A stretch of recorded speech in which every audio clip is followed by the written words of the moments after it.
Asyhadu an la ilaha illallah. Konon katanya, kalau memang mau menunaikan ibadah haji, cobalah di pecinya dulu di Gua Saparwadi. Maka kita akan menuju ke mana Pak Tony ini kita? Terowongan jalan ke Mekah. Terowongan jalan ke Mekah. Ini adalah tetes air mata, air jam-jam. Air kahuripan ini sangat jernih dan ini tempat wudhunya Waliullah Kangjeng Syekh Abdul Muhyi, juga dipakai air minumnya dari sini ya. Bismillahirrahmanirrahim. Gimana? Seger. Tidak kalah dengan yang dibilang air mineral yang apa tuh? Pemirsa, nih coba lihat, ini adalah wafak ya. Ini adalah wafak-wafak Al-Quran ya. Kita gundul ya. Kayaknya kitab, oh iya kitab gundul ya.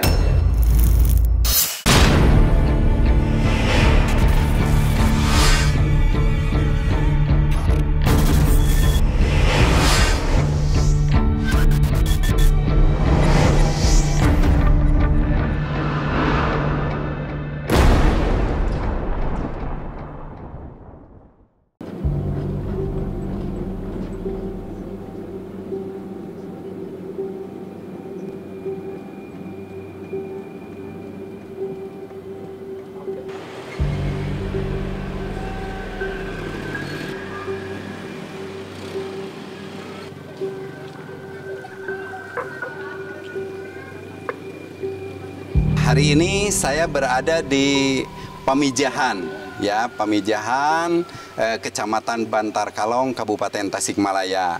Dan di sini saya menemui ahli waris dari makom Wali Allah, ya, Syekh Abdul Muhyi. Mohon maaf, Pak Kiai, nama Bapak siapa? Bapak Haji Ahmad Rifai. Ya. Bapak Haji Ahmad Rifai. Nah, Bapak Haji Ahmad Rifai ini adalah salah satu dari keturunan atau dari ahli waris Waliullah Syekh Abdul Muhyi. Kebetulan nanti juga kan kita akan menyelusuri gua ya, Pak Haji. Nanti sebelum ke gua ini kan ada pantangan dan segala macamnya ya. Tentu tata tertib yang harus dipatuhi, Pak Haji. Ya. Contohnya seperti apa, Di Pak sini Haji? dari mau naik tangga pertama nggak pakai sendal. Terutama di sini nggak boleh merokok. Merokok itu ada batasnya. Dari barat sampai timur itu ada batasnya.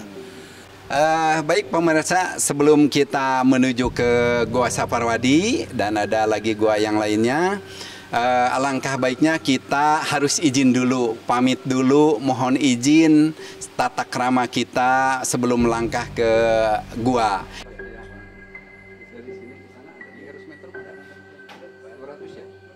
Tadi setelah dari makam Syekh Abdul Muhyi, kita sekarang datang di, ini ada ucapan selamat datang di Gua Saparwadi Pamijahan. Kira-kira dari sini kurang lebih 300 meter. Kita lanjut naik ke atas. Oke.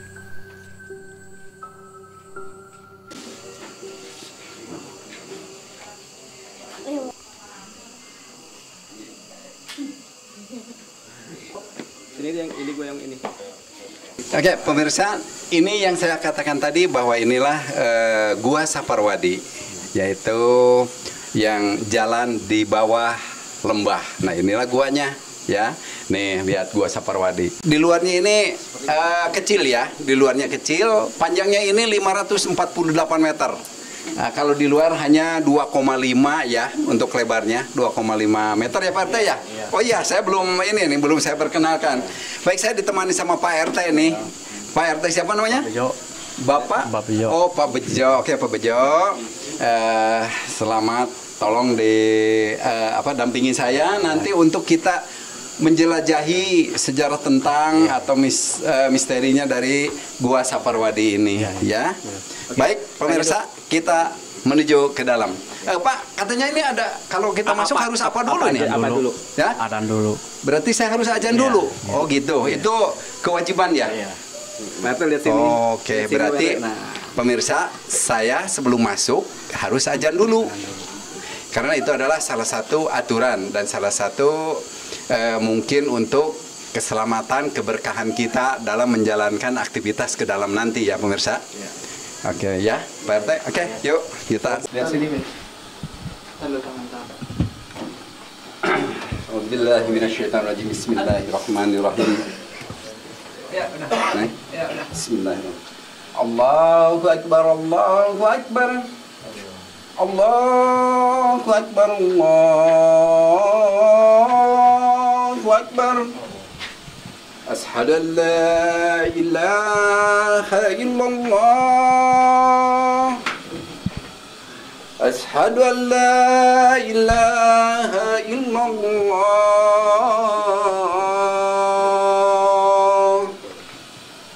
Ashhadu anna Muhammad Rasulullah. Ashhadu anna Muhammad Rasulullah. Pemirsa, nih saya sudah masuk beserta Pak RT ke dalam goa dan kita harus membungkuk untuk masuknya ya Pak RT ya.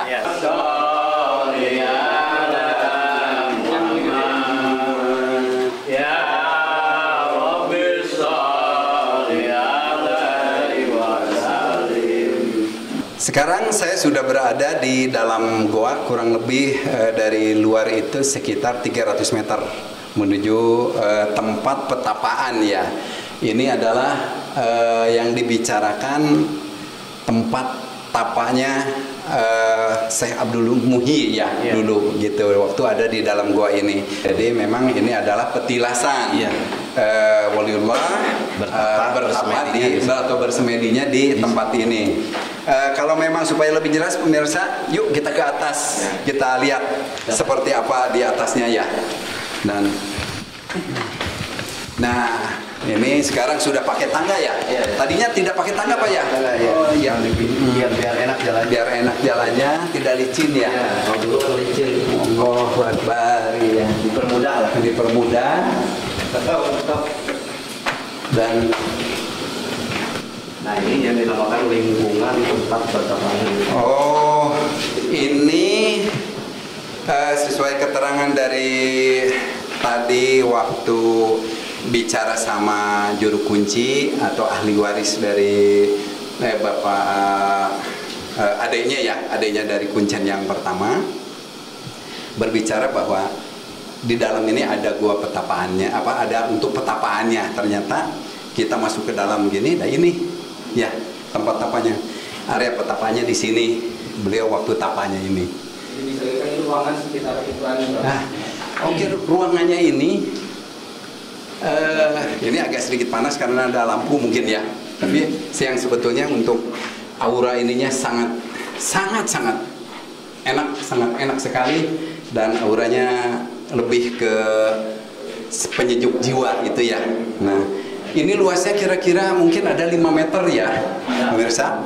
Ini 5 meteran ke sini dan ke sini kira-kira 3 meter nih. 1, 2, 3. Ya, ini ngebelenong ya kayak kayak kubah. Kayak kubah. Nah, ya betul kayak kubah ini, kayak kubah masjid. Dan beliau memang ini area belum berubah, kayaknya hanya keinjak-injak aja oleh para pengunjung kayaknya sih. Oh iya, betul-betul. Kita coba, kita terawang, barangkali diizinkan oleh Allah untuk bisa melihat lebih jauh ke belakang dari sejarah ini. A'udzubillahi minasyaitonirrajim. Bismillahirrahmanirrahim. La haula wala quwata illa billah. La haula wala quwata illa billah.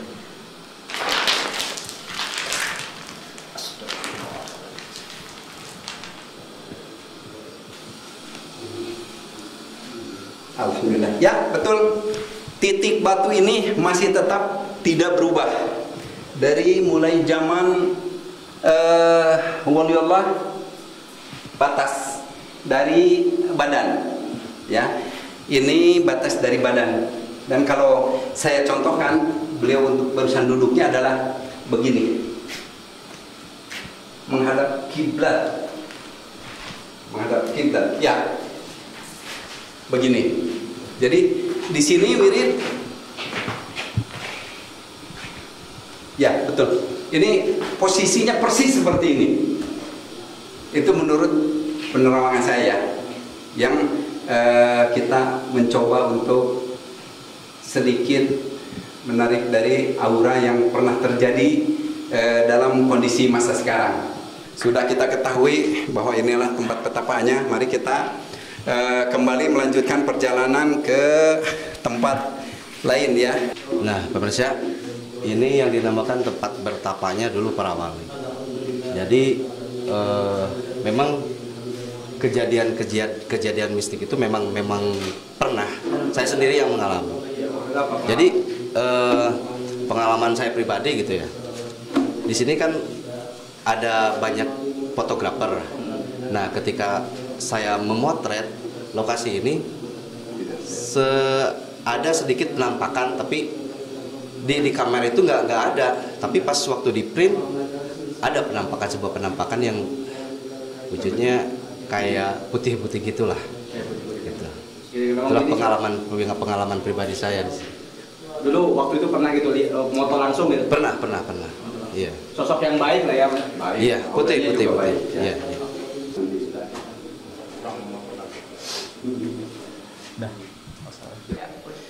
Setelah kita dari petapaan, kita menuju ke tempat air jam-jam, ya, ini, atau tetes mata air jam-jam, ya Pak. Pak Tony, ini adalah tetes air mata air jam-jam. Kalau orang Sunda bilang itu biasanya kalau orang yang bertamu ke sini, yang berjarak ke sini, kalau ada yang sakit, kalau ada apa, sakit mata atau ya, itu? atau itu secara dohirnya. Tapi gitu. yang jelas secara batinnya itu penyakit segala macam. Seluruh penyakit ya, bisa diobati dengan tetesan air ini. tetes Berarti karomahnya ya ke mata, langsung ke mata. Langsung ke mata. Boleh saya mencobanya? Boleh silakan. Oke, coba pemirsa. Ada yang netes.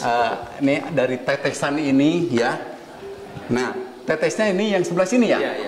Langsung aja ke mata. Coba. Mana ya? Mudah-mudahan ada miliknya. Enggak, memang di situ. Ini. Ini. Lagi, sebentar lagi. Kalau lagi banyak. Belum ada. Nah itu. Nah, ada tuh. Pas mata atasnya.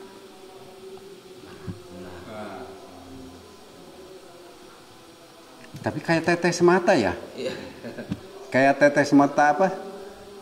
Air burwater, ya? Iya. Burwater. Kayak gitu. Jadi, agak keset gitu. Coba sebelah lagi deh. Nah, Oke, gimana Pi rasanya Pi? Waduh. Kita coba rasakan kira-kira 1 menit atau 2 menit, ya, dari tetesan air jam-jam, tetes mata atau pengobatan.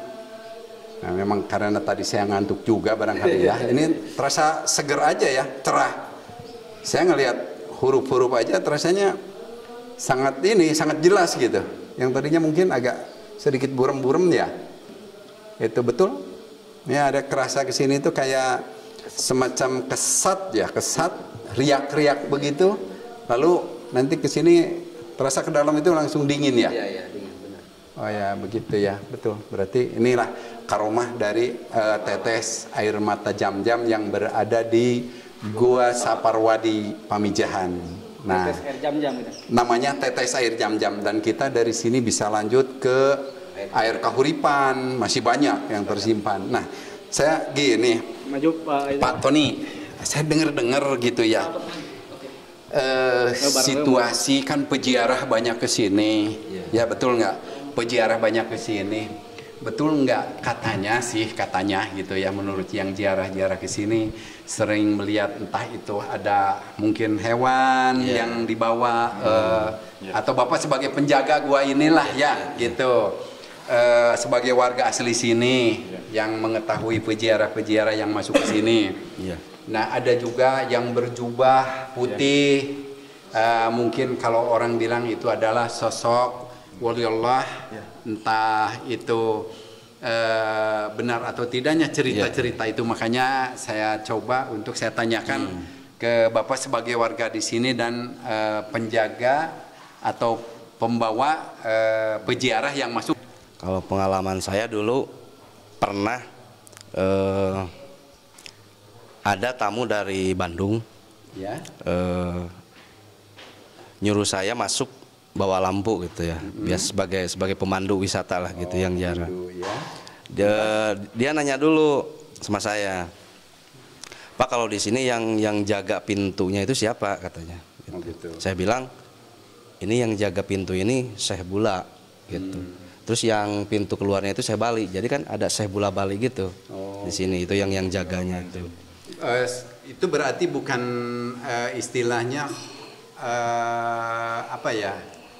Leluhur bukan, tapi itu adalah golongan jin. Jin gitu, golongan berarti jin. golongan jin. Tapi jinnya itu mungkin jin Islam ya. Dikatakan karena ada jin Islam, jin kafir dan segala macam.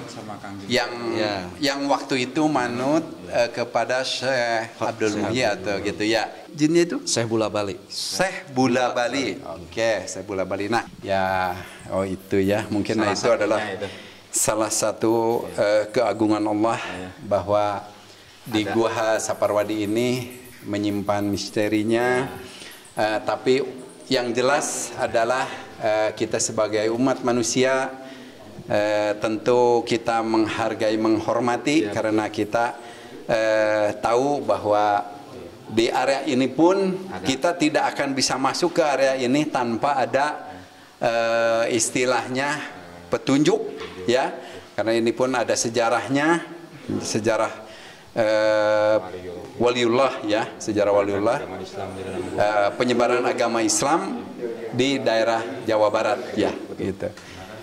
Oke, yuk kita turun.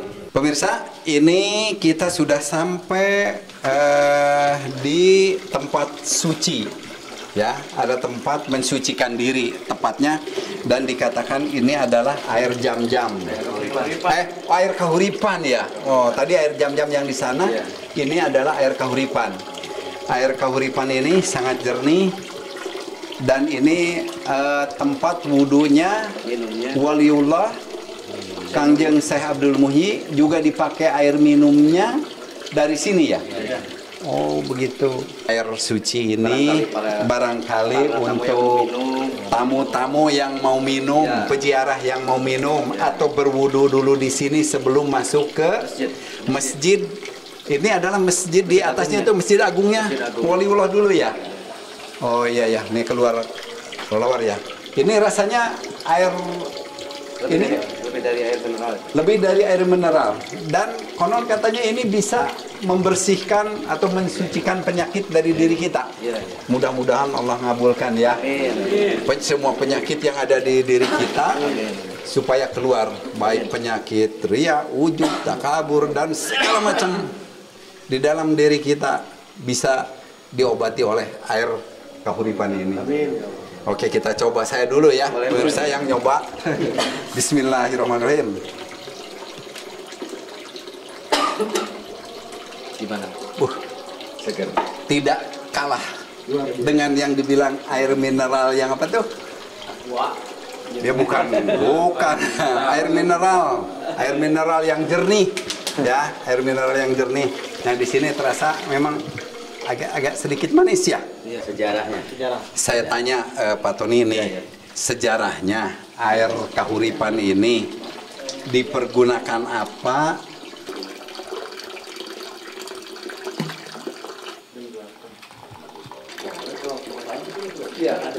Lihat ke kamera. Jadi ini yang dinamakan air kahuripan. Kalau bahasa Sunda itu kahuripan, kahirupan gitu ya. Air kehidupan. Kehidupan. Oh gitu. Jadi air kahuripan. Bekas dulu Syekh Haji Abdul Muhyi ngambil air wudhu, termasuk minumnya dulu juga di sini Tanpa dimasak? tanpa dimasak, steril ini. Nah, itu pemirsa apa yang dibicarakan oleh atau diterangkan oleh Pak Tony sebagai generasi penerus ya dari penjaga lingkungan atau Gua Saparwadi ini yang karena sekarang sudah betul-betul dipelihara ya, dibudayakan supaya lebih dan lebih nyaman untuk para peziarah. Ada karomahnya juga begitu ya. Iya, betul. Ya, alhamdulillah. Baik, nanti kita setelah dari sini coba kita menuju ke Masjid Agung. Masjid Agung dulu, waktu tempat berkumpul dari musyawarah dari Surabaya, Cirebon, Banten. Oh, dari tiap penjuru. Tiap penjuru ada di situ. Termasuk mungkin Sultan Maulana Yusuf ya. Konon ini Ya, di sini, di atas. di atas ya. Yuk kita coba naik.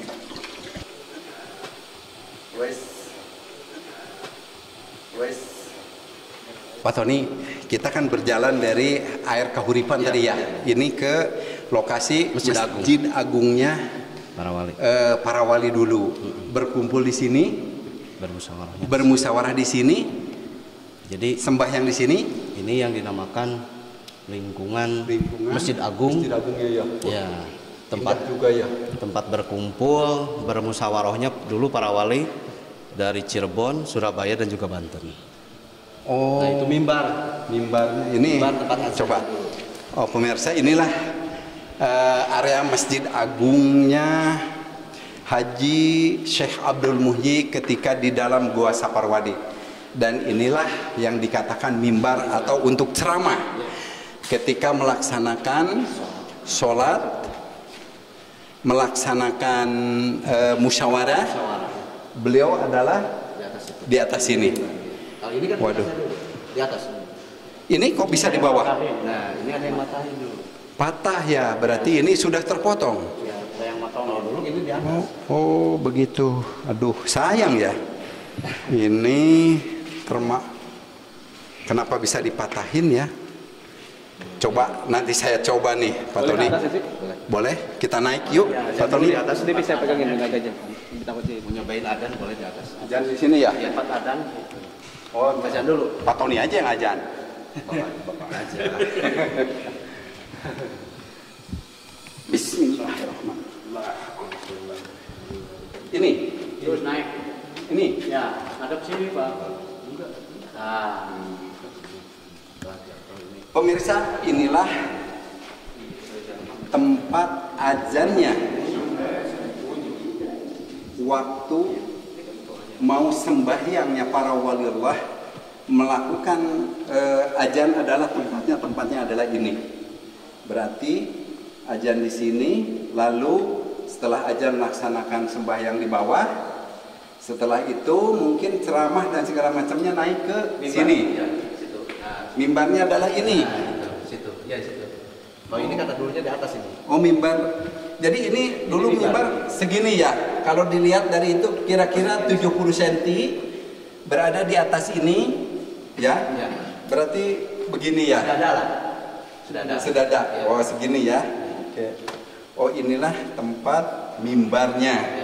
Ini tempat azan, ini mimbar untuk ngasih ceramah atau wejangan-wejangan kepada yang lain-lainnya. Baik pemirsa, saya sudah menempati ini, mudah-mudahan saya dapat karomah, Amin. dapat barokahnya. Ya, oke, kita turun.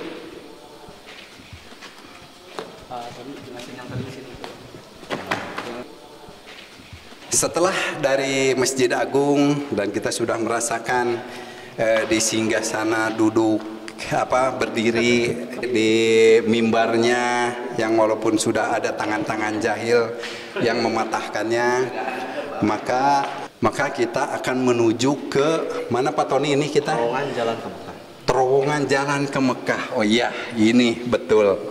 Ini terowongan jalan ke Mekah ya Pak Tony. Baik Pak Tony, kita mencoba sampai ke Mekah nanti insya Allah, mudah-mudahan Allah ngabulkan saya bisa menunaikan ibadah ke Mekah pemirsa.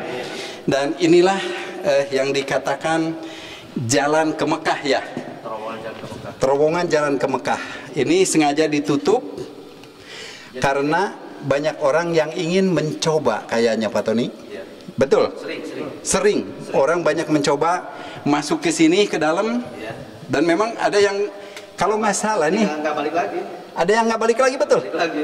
Aduh, ya ini baru betul bahwa ini jangan mencobanya untuk seperti waliullah karena belum cukup. Bahwa ini ada yang mencoba ke dalam tidak pulang lagi. Jadi kalau Ya. sekarang kan jadi banyak persepsi yang salah. Ya betul, itu salah persepsi.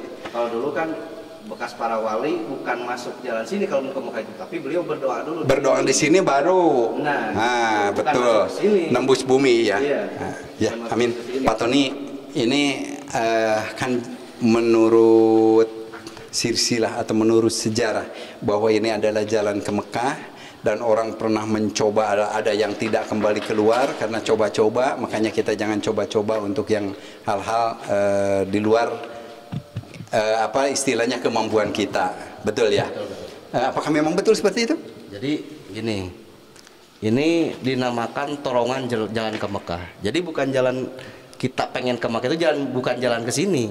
Iya. Tapi para wali dulu itu, jadi para wali itu kalau mau ke Mekah beliau berdoa dulu di sini. Berdoa di sini Berdoa baru di sini, nembus bumi. baru nembus Ya bumi. memang ada ilmunya. Itu. Iya, betul. bukan berarti kita pengen ke Mekah masuk ke terowongan ini, salah Ya, itu. ya kejepit Salah. di dalam gitu. Iya. Ya, pemirsa itu juga memang sudah diterangkan oleh Pak Tony bahwa ini adalah menurut keterangan sejarah bahwa ini adalah terowongan jalan ke Mekah. Waktu itu Syekh Abdul Muhyi berangkat ke Mekah dari sini. Dan di Berdoa samping dulu di ini sini, ya. berdoa di sini lalu langsung menghilang. ya. Nah, Pak Tony, selain apa nama jalan ke Mekah, kan katanya ada jalan untuk ke Banten, Ya. ke Cirebon, Ya, ya, ke ya. Jawa, betul? Betul, ada di bawah. Ada di bawah. Berarti kita sudah kita lewatin? Belum. Oh, belum. Oh, kalau begitu setelah dari sini kita coba juga ya, kita telusur sejarah ini. Pemirsa, ini setelah musyawarah dan segala macam tadi di masjid ya, beliau dari ini yang masuk ke sini adalah Sunan Ampel untuk yang tembus ke Jawa ya. Ini Sunan Ampel, dari sini langsung menghilang. Nah, kita menuju ke Sunan Gunung Jati Cirebon ya. Wais, lumayan licin.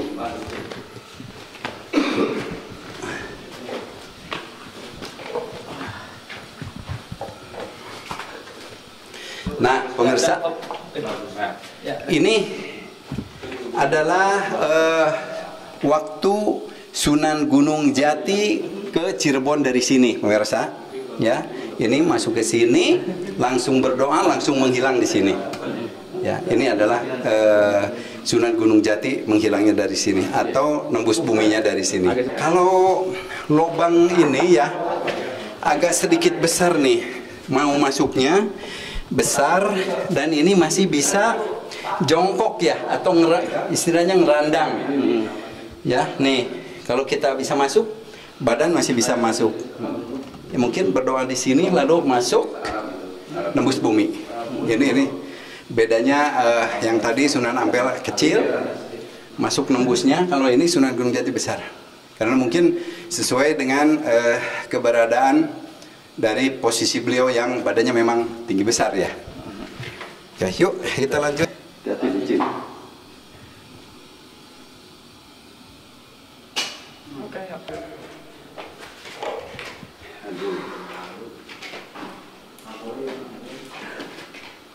Lumayan hati-hati, udah licin ya.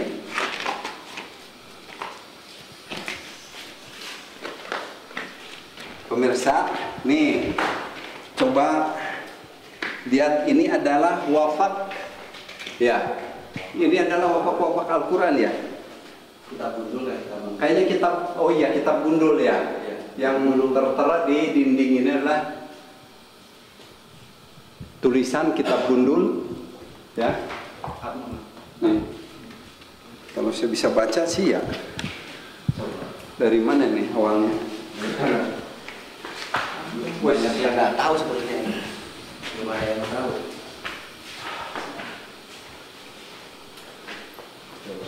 Waduh, ini karena sudah ada yang bertumpuk ya, kelihatannya sudah bersatu kaligrafinya kayak semacam kaligrafi, tapi memang ini adalah tulisan Arab gundul seperti lam itu ya, lam, qaf, mim, lakum, lakumul ladzi khalaqakum pi. Ini udah agak terhapus ya. Fi amwalikum walikum. Wah, itu udah terputus. Nah itu ya. Nah itu. Nah itu udah terputus. Sudah. Cuma yang dari sana yang agak jelas ya. Gitu, dari situ. Nggak sampai ke sini. Nah ini ternyata panjang ya, pemirsa. Kalau mungkin saya kiai atau ustadz yang ahli membaca kitab gundul, mungkin ini bisa terbaca. Hanya ya bayang-bayang sedikit sajalah. Sampai jam istri putrinya. Istri putrinya Pak. Gila, ini pelawak. Istrinya, putrinya. oh iya. Ini istrinya itu pemirsa, ini juga adalah salah satu mimbar untuk sang putrinya waliullah dan istrinya waliullah di sini. Ya, karena ini adalah kalau nggak salah istrinya adalah Sembah Barka kalau nggak salah ya, Sembah Barka. Ya. Nah ini disinilah mimbarnya. Ya, nanti masih kita lanjutkan. Tapi yang penting kita sudah mengetahui bahwa inilah istri dan putrinya untuk ceramah-ceramah dengan si wejangannya di sini.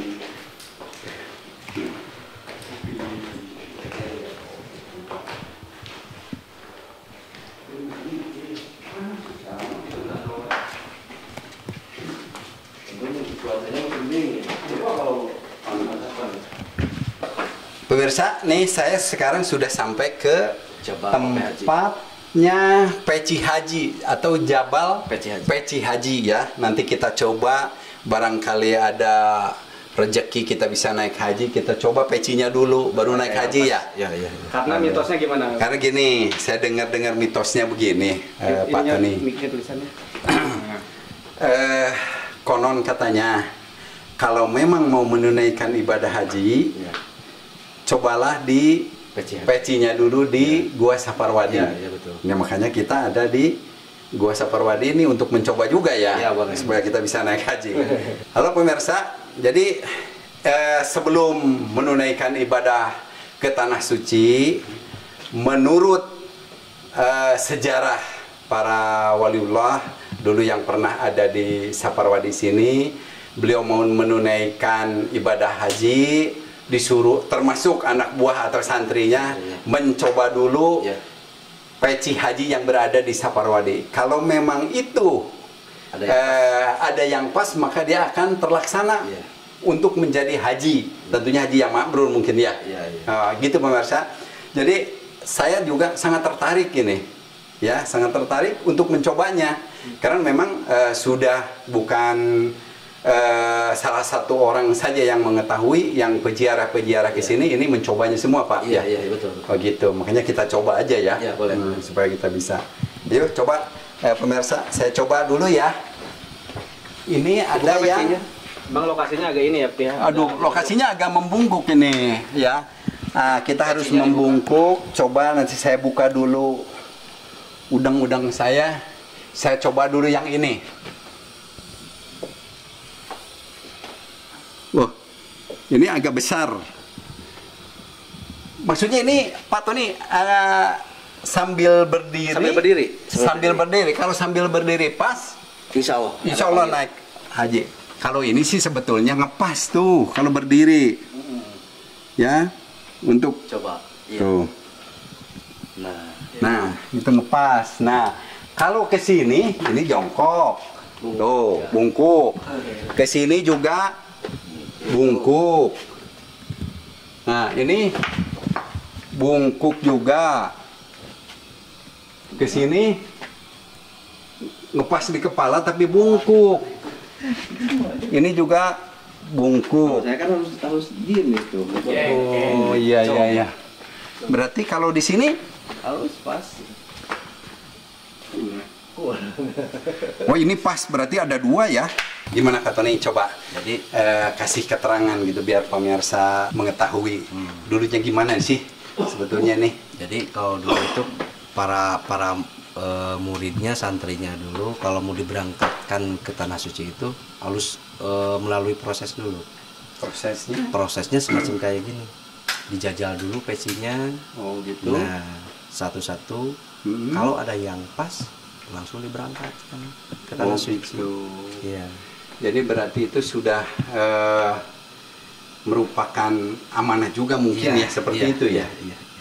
Atau mungkin juga itu adalah merupakan apa ya? Kalau menurut anak-anak sekarang lah atau menurut zaman now gitu. Kira-kira Pak Tony gimana ini? Ini buat doa juga, maksudnya buat ini ya, maksudnya apa? Doa juga harapan gitu ya? Iya mungkin. Mungkin begini, kalau menurut saya sih Pak Tony ya nih, di dalam pemakaian peci haji ini memohon sama Allah barangkali kita mencoba peci haji sesuai dari sejarah waliullah. Untuk para santrinya suruh mencoba peci di sini sehingga bisa menunaikan ibadah ke tanah suci ya. Dan memang ini adalah merupakan wejangan juga sebetulnya supaya kita berpikir lebih keras lagi, lebih ibadahnya lebih tekun lagi gitu ya. Mungkin seperti itu. Ada proses lagi. Iya betul. Oke, kalau begitu yuk kita lanjut Kemana sana ya? dari kita lanjut ke pondok pesantrennya.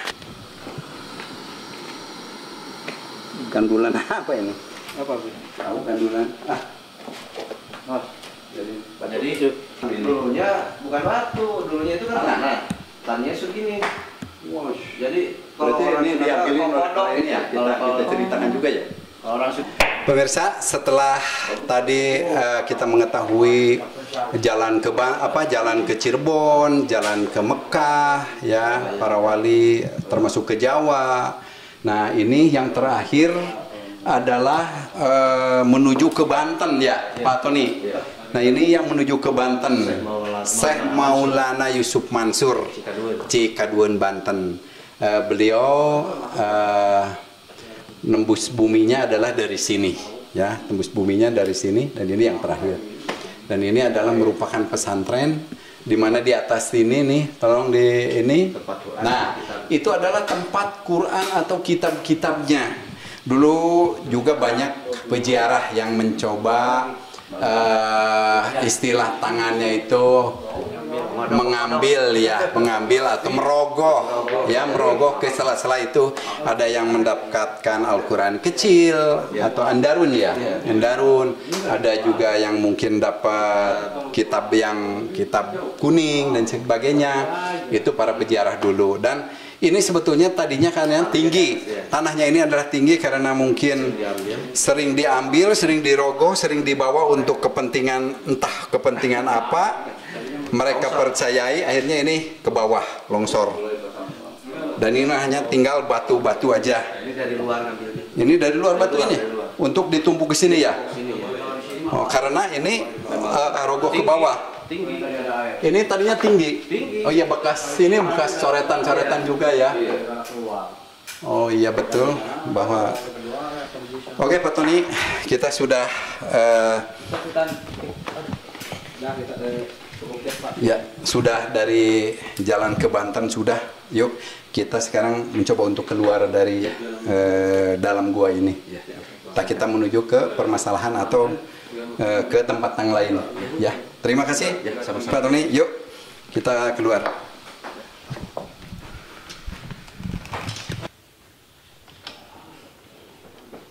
Ini itu banyak lalai, banyak kelelawar ya. iya. Di situ tuh ke kiri itu. Nah ini jalan yang ke atas tuh.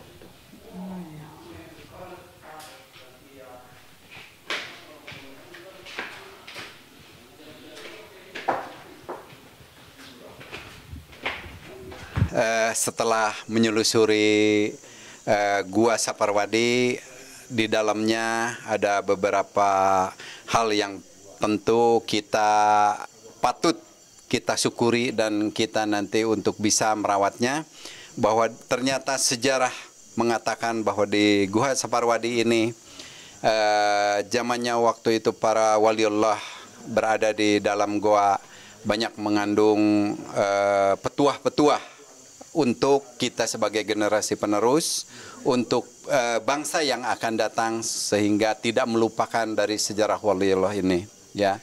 Sebagaimana Tuan Haji Syekh Abdul Muhyi waliullah itu, beliau berada di posisi Gua Saparwadi ini, tentunya berangkat ke Mekah ada bisa menembus bumi dari sini, termasuk berkumpulnya para wali dengan Syekh Abdul Muhyi di sini, juga ada yang ke Banten, ke Cirebon, termasuk ke Jawa, ya. Di dalam sini kita sudah mencobanya. Ada juga dari perjalanan tadi semacam pesantren juga ada juga masjid atau masjid agungnya dan segala macam yang kita ketahui di dalam. Nah, untuk itu dari segi misterinya juga terasa sangat sejuk, dan sekalipun memang ada istilahnya jin lah yang mencoba untuk bisa menggoda kepada peziarah ataupun kepada kita yang masuk ke sini, itu tentu pasti ada. Tapi, nah, gimana keteguhan kita, karena di sini adalah banyak umat yang masuk ke sini adalah cita-citanya mungkin untuk berziarah, tentu dalam keadaan berziarah dengan baik, gitu. Nah, di samping ini bukan hanya gua ini, karena ada gua keraton, ada gua kahfi, ya. Tapi itu mungkin yang dibilang gua kahfi adalah untuk hal-hal yang tidak mungkin untuk orang yang teguh imannya melakukan hal-hal di luar, ya, di luar kemauan atau keinginan kita, ya, karena itu sudah menyimpang. Istilahnya sesuatu hal yang pengennya begitu instan, ya, begitu langsung. Kalau ingin taruh deh, menurut orang sini pengen langsung kaya, nah itu tidak diperbolehkan, yaitu memang ada di lokasi sini. Nah, Gua Saparwadi ini adalah salah satu peninggalan sejarah. Kalau yang belum berziarah untuk mengetahui Gua Saparwadi atau makamnya Syekh Abdul Muhyi di Pemijahan Tasikmalaya ini, silahkan untuk datang ke Pemijahan Tasikmalaya. Oke, terima kasih. Selamat malam. Assalamualaikum warahmatullahi wabarakatuh.